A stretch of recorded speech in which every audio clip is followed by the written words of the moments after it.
हरी हरी केलवा के लंबी लंबी पतिया हो, पतइया कटी के ना लाल चंद्र आसन लगवन हो, पतइया कटी के ना ओही रे असनवा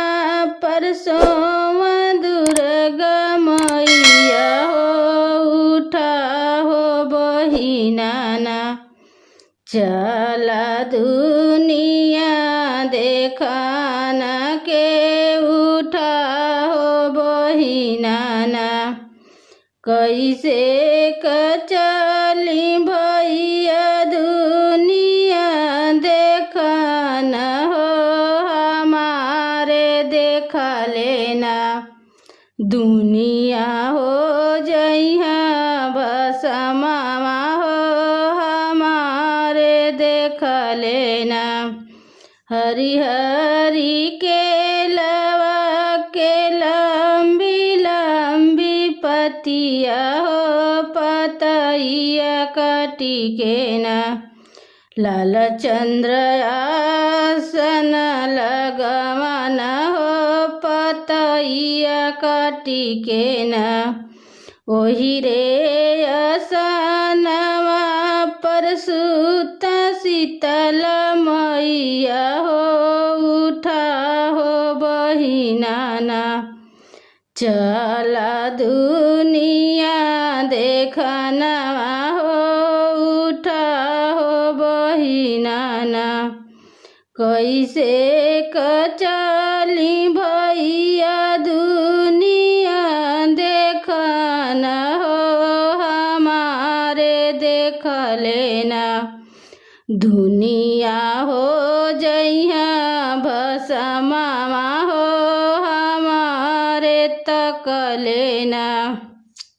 हरे हरे केलवा के लंबी लंबी पतिया हो, पतइया कटी के ना लाल चंद्र आसन लगवन हो, पतइया कटी के ना ओही रे असनवा परसों काली मैया हो, उठा हो बहिनी ना चला दुनिया देखना के, उठा हो बहिनी ना कैसे कचली भैया दुनिया देखना हो, हमारे देख लेना दुनिया हो जइहा भसमा हो, हमारे तक लेना हरी हरी केलवा के लंबी लंबी पतिया हो, पतइया कटी के ना लाल चंद्र आसन लगवन हो, पतइया कटी के ना ओही रे असनवा परसों सात बहिनी हो, उठा हो बहिनी ना चला दुनिया देखना के, उठा हो बहिनी ना कैसे कचली भैया दुनिया देखना हो, हमारे देख लेना